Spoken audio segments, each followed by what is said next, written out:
अहमद रात भर की नाइट ड्यूटी के बाद थकन से चूर घर लौटा तो उसकी नजर सीधी किचन में मशरूफ सारा पर जा टिकी। बालों को दुपट्टे से ढांपे पसीने में शराबूर वो जलते तवे पर पराठा पलट रही थी। अहमद के होठों पर हल्की सी मुस्कुराहट दौड़ गई। उसने आंखों ही आंखों में इशारा किया कि कमरे में आ जाओ।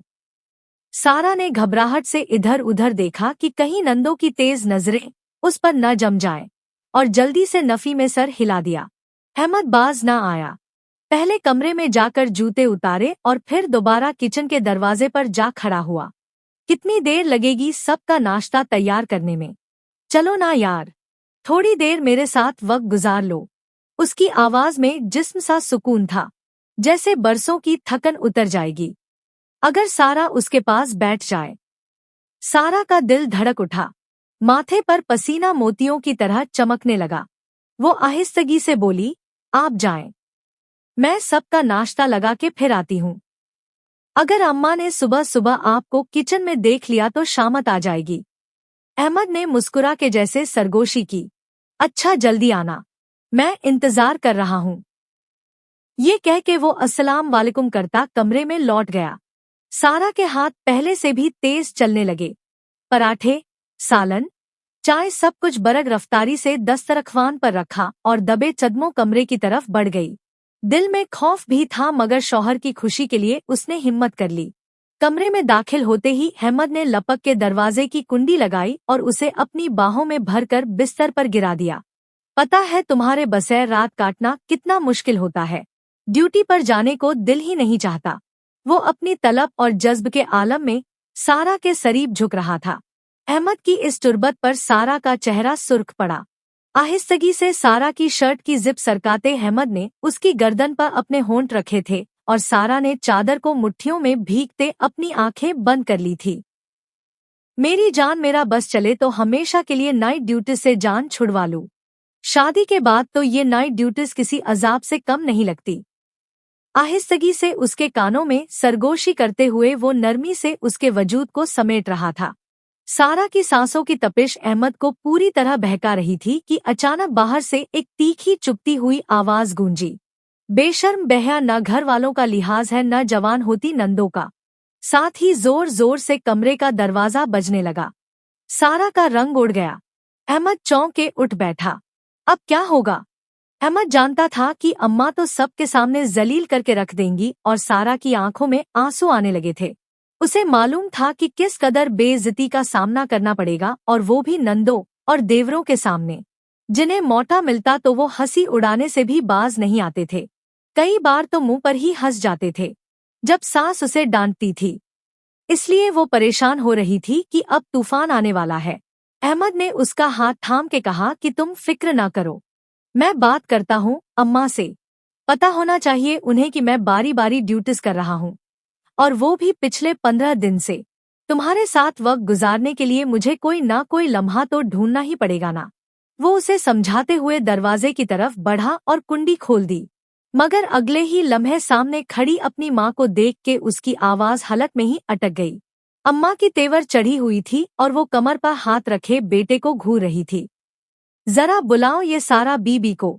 उनकी सख्त आवाज दीवारों से टकरा रही थी। अम्मा, मैंने बुलाया था उसे कमरे में। मेरी कमर में दर्द था इसलिए कमर दबवानी थी। अहमद मिमियाया, मगर माँ के सामने उसकी सारी शोकी फुहारे की तरह बैठ गई। मैंने कहा बुलाओ मरन जोगी को। गुस्से में धड़कती वो खुद ही अंदर दाखिल हो गई। उनकी निगाहों में गुस्सा और जुमलों में जहर था। शर्म नाम की कोई चीज है तुम लोगों को? नंदे जवान हैं, घर में 2 देवर भी हैं, क्या असर पड़ेगा उन पर? अपनी जवानी संभाली नहीं जा रही? शौहर कहीं भागे जा रहा है क्या? पराठा कम पड़ गया था दस्तरख्वान पर तो तुम्हें आवाजें देती बावर्ची खाने में चली गई, लेकिन वहां जाकर पता चला महारानी तो कमरे में आराम फरमा रही है। इश्क व आशिकी चल रही है यहाँ। सास की कर्कश आवाज पर सारा के हाथ पांव थर थर कांपने लगे। वो हकलाते हुए बोली, अम्मा जी, मैं बस कमर दबा के आ रही थी, अभी बना देती हूँ पराठा। ये कहकर वो तेजी से कमरे से बाहर निकल गई। बाहर कदम रखते ही सबसे पहले उसकी नजर अपने देवर शादमान पर पड़ी, जो उसकी बेइज्जती पर पूरी तरह शाद होते हुए कह कहे लगा रहा था, और उसकी हंसी उसके दिल को छलनी कर गई। खून खौल उठा मगर जवाब देने की हिम्मत न हुई। फिर उसकी नजर जवान नंदों पर पड़ी। उनके चेहरों पर भी ऐसी ही मुसर्रत झलक रही थी जैसे भाभी की जिल्लत उनके लिए किसी मेले का नजारा हो। सारा शर्म से नजरें झुका गई और दुपट्टे की ओट में चेहरा छिपाती सीधी बावर्ची खाने में जा पहुंची, जहां वो घबराहट के आलम में दोबारा पराठे बेलने लगी। अभी वो सांस भी न ले पाई थी कि सांस एक बार फिर उसके सर पर जा खड़ी हुई। जरूरत नहीं है अब पराठा बनाने की, मेरे बच्चों ने हाथ खींच लिया है। दस्तरख्वान पर बैठे बैठे अगर हाथ खींचना पड़े तो फिर दोबारा खाने का दिल नहीं करता। जरा देखते रहना पड़ता है कि किसी को कुछ चाहिए तो नहीं, किसी को कुछ जरूरत तो नहीं। लेकिन नहीं, तुम्हें इन सब बातों का कहाँ होश है? वो कहती हुई तेज लहजे में पलटने लगी, मगर अगले ही लम्हे जैसे कुछ याद आ गया। कदम रोक के वापस मुड़ी और आंखों में तंज भर के बोली, तुम्हारी भलाई के लिए समझा रही हूँ। ये ना सोचना कि सास जालिम है। तौर तरीके भी कोई चीज होती है। तुम्हारी माँ ने तो सिखाया नहीं, इसलिए मुझे सिखाना पड़ा है। वो जाते जाते हाथ उठाकर ये जताना भी न भूली कि अभी थोड़ी देर पहले की सब कड़ियां सिर्फ और सिर्फ उसकी भलाई के लिए थी। और सारा वो अपनी आंखों में आंसू भरकर अपने आंसू दुपट्टे के कोने से छिपाती बस घड़ और बेलन समेटने में लग गई। इससे ज्यादा खुद को बेबस और बेमोल उसने आज तक महसूस नहीं किया था। नाश्ता समेट के उसने दोपहर का खाना चढ़ाया और फिर इतने बड़े से घर की सफाई में लग गई। नंदे सोफे पर चढ़कर बैठ गई, अपने अपने मोबाइल फोन चला रही थी। देवर नौकरी पर चले गए। सास ने फुल आवाज में टीवी चला लिया। सब अपनी अपनी दुनिया में मगन हो गए। इस बात से बेडबर कि वो अकेली कितनी मेहनत और मुश्किल से सफाई कर रही थी, क्योंकि घर काफी बड़ा था। जॉइंट फैमिली में तो घर गंदा भी ज्यादा होता है और उसकी नंदों को तो यहाँ वहाँ कचरा फेंकने की आदत थी। इसलिए झाड़ू लगाते लगाते उसकी कमर दुखने लगी थी।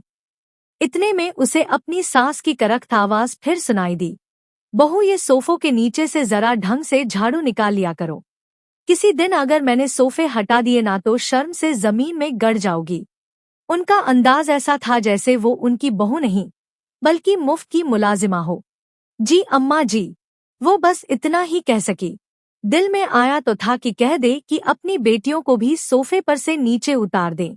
उनके पाँव में मेहंदी थोड़ी लगी है, लेकिन हिम्मत नहीं हुई, क्योंकि अगर वो कुछ भी कहती तो शिकायत सीधी उसके मायके पहुंचा दी जाती और फिर वो अपने माँ बाप के आगे शर्मिंदा हो जाती। ये खौफ हमेशा उसके सर पर सवार रहता था कि कोई बात बढ़ न जाए। और उसकी सास को तो मौका चाहिए होता था बात बात पर उसके माँ बाप को फोन मिलाने का। इसी वजह से वो झुक झुक कर सोफों के नीचे से झाड़ू निकालने लगी। 2 घंटे लगाकर वो पूरी सफाई करके फारिग हुई। साथ साथ उसने दोपहर के सालन पर भी नजर डाल ली। हांडी चढ़ा रखी थी और वो भी पक रही थी। उसे लगा था कि खाना पका के थोड़ी देर वक्त मिलेगा तो जाकर अहमद के साथ बैठ जाएगी, लेकिन सास ने हुक्म सुना दिया कि आज मशीन लगनी है, सारे कपड़े धुलने हैं। फिर उन्होंने एक एक पर्दा तक निकाल के आंगन में डाल दिया। सारा घर अच्छी तरह साफ हो जाना चाहिए। कल फाइजा आ रही है, मैं चाहती हूँ कि घर पूरी तरह चमक जाए। फाइजा का नाम सुनते ही सारा ने गहरी सांस भरी। फाइजा उसकी बड़ी शादीशुदा नंद थी, जिसके आने का मतलब था कि कोई ना कोई नया फसाद जरूर खड़ा होना है। उसने साथ साथ वॉशिंग मशीन भी खिसका ली। न वक्त गुजरने का एहसास हुआ और न दोबारा कमरे में जाने का वक्त मिला। उसकी शादी को ये 3रा महीना था और जिंदगी किसी बोझ से भी ज्यादा बोझल हो गई थी। शाम ढल गई थी। सारा अभी भी कामों में उलझी हुई थी। सारा दिन सफाई और धुलाई करते करते उसके हाथ पांव शल हो गए थे। वो अभी रात के खाने की तैयारी कर रही थी कि अहमद नींद से बोझल आंखें मलते हुए बरामदे में आया। सारा ने जैसे ही उसे देखा हाथ रोक लिए, चेहरे पर मुस्कुराहट सजा ली। इस पूरे घर में एक अहमद ही तो था जिसे देखकर उसे जिंदगी का एहसास होता था। चाय बना दूं आपके लिए? उसने बड़ी मोहब्बत से पूछा। अहमद ने नफी में सर हिलाया और उसके करीब आके उसकी गर्दन के गिर्द बाजुओं का हिसार तंग कर दिया। सारा, तुमने जरा दम लिया है या नहीं? सुबह से लगातार काम कर रही हो, कुछ देर के लिए आराम करने के लिए कमरे में ही आ जाती। मैं तुम्हारा इंतजार करता रहा काफी देर तक। अहमद के यूं करीब आने पर वो बेचैन होकर पीछे हटी। क्या कर रहे हैं आप? अम्मा आ गई तो नया तमाशा खड़ा हो जाएगा। लिहाज तो रखा करें। बावर्ची खाना है, ये कमरा नहीं है। चेहरे पर घबराहट और आंखों में शर्मिंदगी वो अहमद से खफा हुई थी, और अहमद के चेहरे पर शरारती मुस्कुराहट आ गई। हाँ भाई, मैं भूल जाता हूँ। मेरी अम्मा पुलिस वाली है, हर जगह रेड मारने पहुंच जाती है। उसकी बात पर सारा भी मुस्कुरा दी थी। कुछ देर के लिए कमरे में चलो ना यार, फिर मुझे नाइट ड्यूटी के लिए जाना होगा। वो फिर उसके लिए बेडरार हुआ था। बिल्कुल भी नहीं। रात का खाना तैयार करने के बाद कोफ्तों की भी तैयारी करनी है। कल फाइजा बाजी आ रही है। तुम्हें तो पता है ना कि उन्हें सिलबट्टे पर पीसे हुए खाने पसंद आते हैं। अम्मा ने कोफ्ते बनाने का कह दिया है। अब सोच रही हूँ कि अभी कोफ्ते पीस के रख लूं। सुबह नाश्ते के बाद तो वक्त इतना हो जाता है कि अगर मैं उस वक्त कोफ्ते का मसाला पीसने बैठी तो सफाई रह जाएगी। यार, ये काम तुम नरगिस या अफशा से भी तो कह सकती हो। वो दोनों सारा दिन फारिग ही तो रहती है। या तो कोफ्ते पीस दे या सफाई कर दे। उसकी बात पर सारा ने आईब्रो चढ़ाई। अगर इतनी हिम्मत है तो आप जाकर कह दे ना अपनी अम्मा से। मुझे तो वो बातें सुनने को मिलेंगी कि कब्र में मेरे दादा की रूह भी तड़प जाएगी। उसने तंजिया अंदाज में कहते सर झटक दिया था। मैं जानता हूँ, पर अम्मा के आगे कुछ बोलने की हिम्मत नहीं पड़ती। अब्बा जी के जाने के बाद उन्होंने अकेले मेहनत करके हम बहन भाइयों को पाला है। मुझे डर लगता है कि कहीं वो मुझसे नाराज न हो जाए। उन्हें ये ना लगे कि तुम्हारे आने के बाद मैं बदल गया हूँ। सारा ने एक अफसोस भरी नजर उस पर डाली और बस सर झुका के चूल्हा ऊंचा कर दिया। दिल तो चाहा कि कह दे मैंने भी तुम्हारे लिए अपना घर, अपने माँ बाप छोड़े हैं, मेरा भी कुछ ख्याल कर लो। लेकिन फिर हिम्मत ना पड़ी और वो दोबारा अपने कामों में लग गई। अहमद नाइट ड्यूटी पर चला गया और उन दोनों के दरमियान ठीक से कोई बात भी न हुई। 12 बजे के करीब वो कमरे में दाखिल हुआ तो उसके मोबाइल फोन पर काफी सारे मैसेजेस आए हुए थे। उसकी छोटी बहन ने मैसेज भेजा हुआ था, बाजी अम्मा की तबीयत ठीक नहीं है, अगर मुमकिन हो तो कल चक्कर लगा लो, वैसे भी छुट्टी का दिन है। अहमद भाई भी कल नाइट ड्यूटी के बाद वापस आ जाएंगे, तो तुम थोड़ी देर के लिए आ जाना। अम्मा को बहुत बुखार है। वो सोच में पड़ गई कि क्या करें। उसने कोफ्तों का मसाला तो पीस लिया था। अगर वो सुबह उठकर जल्दी जल्दी सफाई करके हांडी बना भी लेती तो शायद उसे जाने की इजाजत मिल जाती। अगर फाइजा ना आ रही होती तो इजाजत मिलना थोड़ा आसान था, लेकिन फाइजा के होते हुए घर जाने का नाम लेना एक बड़ा कारनामा था। सारी रात वो सोचती रही कि क्या करें और क्या नहीं। नींद भी नहीं आ रही थी और ऐसे ही सुबह का सूरज रोशन हो गया। जिंदगी की गाड़ी वैसे ही दौड़ने लगी, लेकिन उसने आज अपने हाथों को 2x की स्पीड पर चलाया था। बस उसे किसी भी तरह 3 बजे से पहले सब कुछ निपटा देना था, ताकि फिर वो अपने घर जाने की बात करती। वक्त पर उसने कोफ्तों का सालन, चावल सब कुछ तैयार कर दिया था। फाइजा अपने बच्चों के साथ आकर बराजमान हो चुकी थी। घर में खूब हंगामा हो रहा था। उसके बच्चों ने सारा के कमरे को भी तहस नहस कर दिया था, लेकिन वो बस खामोशी से अपने कामों में मशरूफ थी। किसी को भी नाराज करके वो मायके जाने की राह में रुकावट हायल नहीं करना चाहती थी। अहमद वापस आकर सोने के लिए लेट चुका था और वो दोपहर के खाने का दस्तरख्वान बिछा चुकी थी। फिर अम्मा के कहने पर उसने अहमद को भी बुला लिया ताकि सब बहन भाई एक साथ खाना खा लें। वो सब दस्तरख्वान पर बैठे शुरल मेला कर रहे थे, बातें भी कर रहे थे, खाना भी खा रहे थे। एक वो थी जो पराइयों की तरह पीछे हाथ बांध कर खड़ी थी कि जिस डिश में जो कम पड़ जाता वो भाग दौड़ के ले आती। खाना खाते खाते अहमद ने उसे भी बैठने का कहा तो उसकी माँ ने फौरन टोक दिया, अगर सब दस्तरख्वान पर बैठ जाएंगे तो खाना कौन परोसेगा, बहू बाद में खा लेगी। वैसे भी उसने नाश्ता भी देर से ही किया था। उनकी बात पर सारा बिल्कुल चुप हो गई।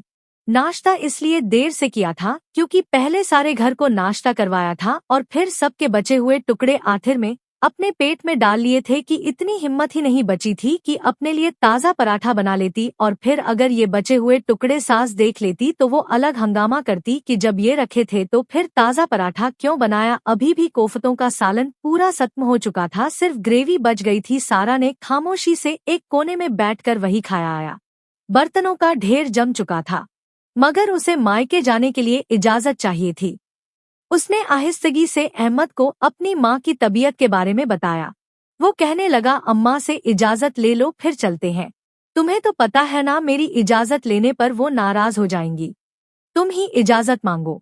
उनके घर में ये उसूल था कि अगर सारा को कहीं भी जाना था तो अपनी सास से इजाजत उसे खुद मांगनी थी। अगर इजाजत अहमद मांगता तो वो नाराज हो जाती थी। सारा ने हिम्मत बांधी, बड़ी मुश्किल से सास के सामने जाकर खड़ी हो गई। अम्मा, वो मेरी अम्मा की तबीयत ठीक नहीं है। मैं सोच रही थी जरा चक्कर लगा के उन्हें देख आऊं। छुट्टी का भी दिन है तो मुलाकात भी हो जाएगी। बड़ी मुश्किल से हिम्मत बांध के सारा ने अपनी सास से इजाजत मांगी, मगर उससे पहले ही फाइजा बोल पड़ी। ये क्या बात हुई भाभी? जब भी मैं आती हूँ आपको मायके जाने की पड़ जाती है। अच्छी चासी हट्टी कट्टी है आपकी अम्मा। क्या हो गया उनको? फाइजा के तंजिया अंदाज पर सारा का दिल जल उठा। फाइजा तो हर छुट्टी वाले दिन ही आ जाती थी, जबकि सारा को मायके गए पूरा महीना होने को आया था।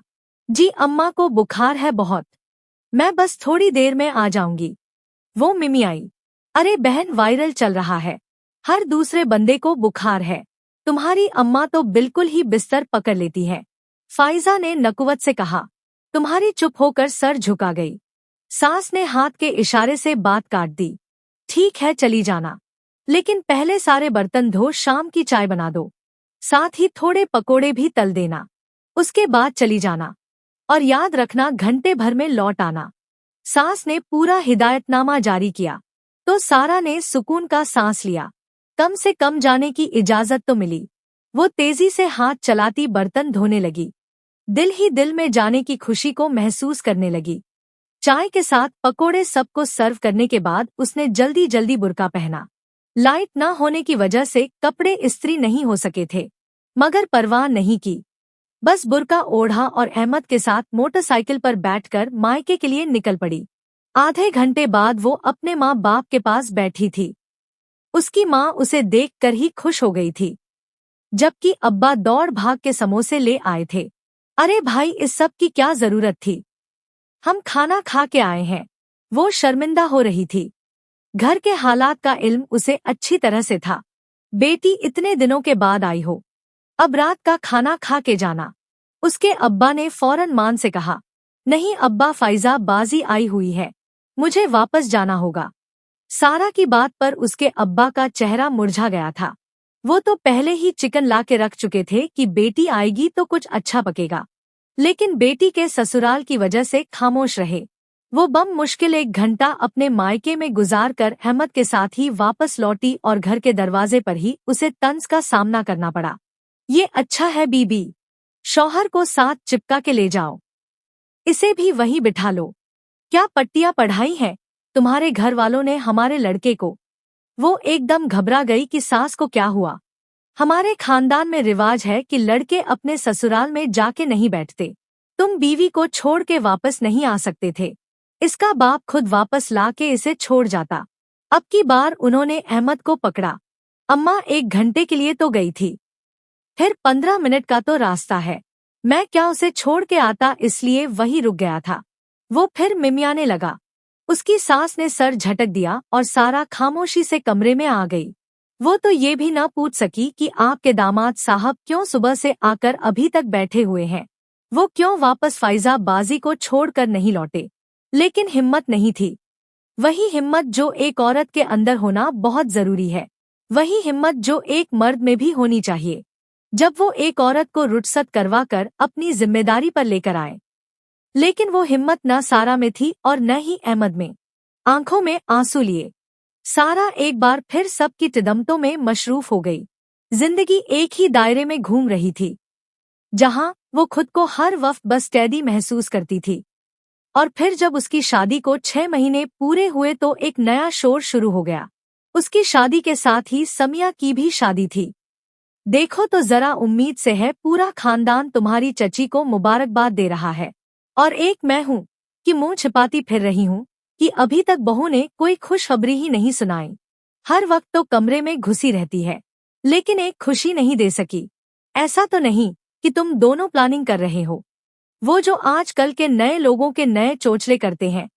वो नहीं अम्मा, ऐसी कोई बात नहीं है, बस खुदा की तरफ से देर है। अहमद ने बात संभाली, मगर ज्यादा दिनों तक बात संभल न सकी। फिर सारा को जबरदस्ती लेकर डॉक्टरों के पास चक्कर लगने लगे। न जाने कैसी जाहिल डॉक्टर थी, जिसने सास के सामने ही कह दिया आपकी बहू माँ नहीं बन सकती, इसे पानी की रसौलियां है। ये वो अल्फाज थे जिन्होंने सारा की पूरी जिंदगी पलट के रख दी। ससुराल में उसकी जिंदगी मुकम्मल तौर पर दो भर हो गई।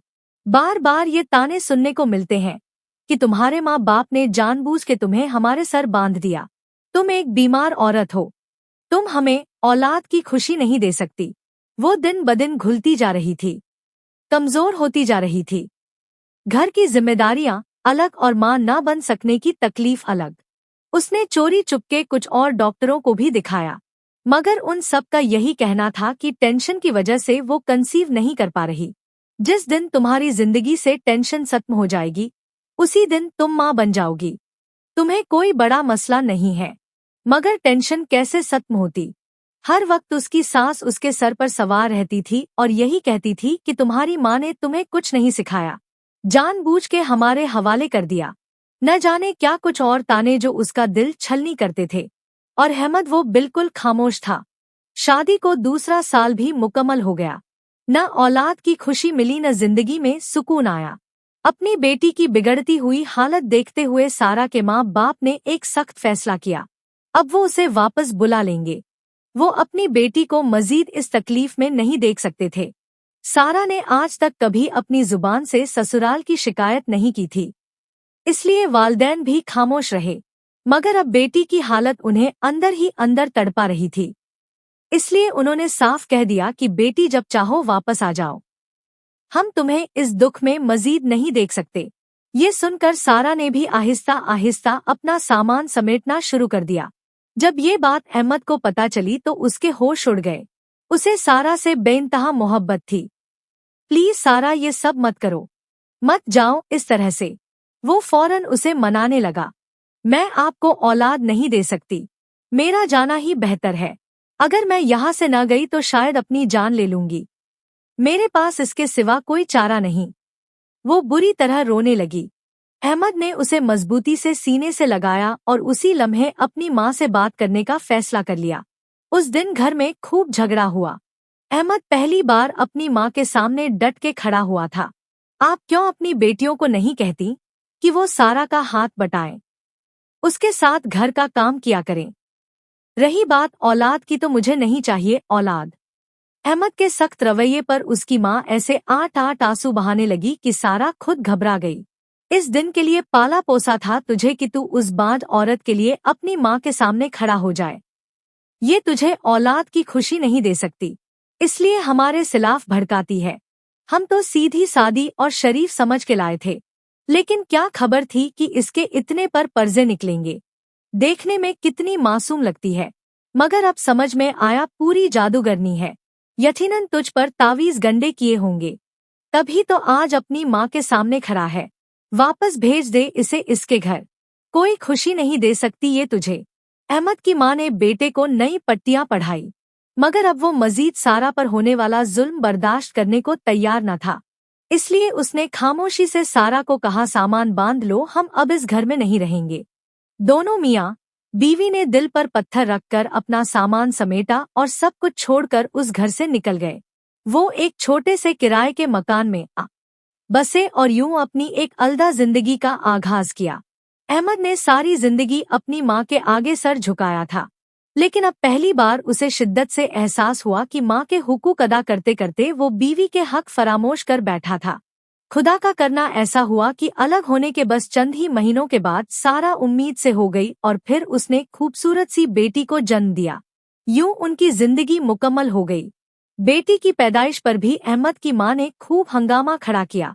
मगर अब अहमद को उनकी बातों से कोई फर्क नहीं पड़ता था और सारा के लिए तो उसकी पूरी दुनिया उसकी बेटी ही बन गई थी। खानदान वालों ने बेशुमार बातें बनाई। बहू बेटे को ले अलग हो गई। बेटे ने बुढ़ापे में माँ का साथ छोड़ दिया और न जाने क्या क्या, लेकिन हकीकत कोई नहीं जानता था। कुछ अरसे के बाद अहमद के छोटे भाई की शादी हो गई। अहमद और सारा ने पूरी तरह उस शादी में शिरकत की थी। अहमद के भाई की शादी उसकी खालाजाद बहन से हुई थी, जिसे उसकी माँ बड़े अरमानों से ब्याह के लाई थी और साथ ही सारा को भी ये जता दिया था कि ये हमारी बहन की बेटी है, हमारा खून है। सारा की तरह ये हमें कभी तकलीफ नहीं देगी, बल्कि हमारा बहुत ख्याल रखेगी। ये सब सुनकर सारा बस खामोश रही, कोई जवाब न दिया। मगर आने वाले चंद ही दिनों में सारा ने वो सब अपनी आंखों से देख लिया जिसका वो बरसों से सामना करती आई थी। नई देवरानी ने पूरे ससुराल को नाको चने चबवा दिए थे।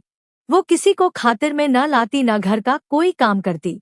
देवर ने भी खुल्लम खुल्ला हंगामा खड़ा कर दिया, मेरी बीवी किसी की खातिरदारी नहीं करेगी। सारा भाभी पागल थी जो सबके नखरे बर्दाश्त करती थी। देवरानी के आने के बाद तो फाइजा का आना जाना भी कम हो गया था, क्योंकि नई भाभी न किसी को मुंह लगाती थी और न ही उसके लिए कोई ठास एहतमाम करती थी। अब तो वही नंदे जो सोफे पर चढ़ के मोबाइल चलाया करती थी, भाग भाग के देवरानी के आगे पीछे घूमती और सफाई करती नजर आती थी। सारा ने अपनी आंखों से ये बदलता हुआ मंजर देखा, मगर वो जानती थी कि इस सब के पीछे असल हाथ उसके देवर का है।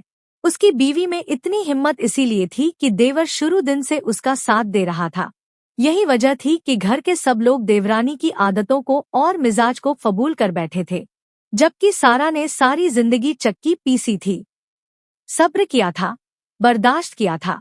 उसका कसूर सिर्फ ये था कि उसका शौहर सबका एहतराम करने वाला, सबको खुश रखने वाला था और मोहब्बत से रिश्ते निभाने वाला इंसान था। लेकिन सारा ने एक तल्ख हकीकत को समझा था, कभी कभी रिश्ते सिर्फ मोहब्बत और सब्र से नहीं संभलते, बल्कि तवाज़ुन और उसूलों के साथ भी निभाए जाते हैं। और यही हमारे मुआशरे का सबसे बड़ा अलमिया है। हम बहू को तो फौरन बुरा समझ लेते हैं, मगर सास के रवैयों को नजरअंदाज कर देते हैं। हर जगह बहू को डायन कहा जाता है, लेकिन हम ये क्यों भूल जाते हैं कि सास भी एक औरत है और कभी कभी वो भी रिश्तों में इंसाफ नहीं कर पाती। तभी घर की फिजा खराब होती है और खुशियां बिखर जाती है।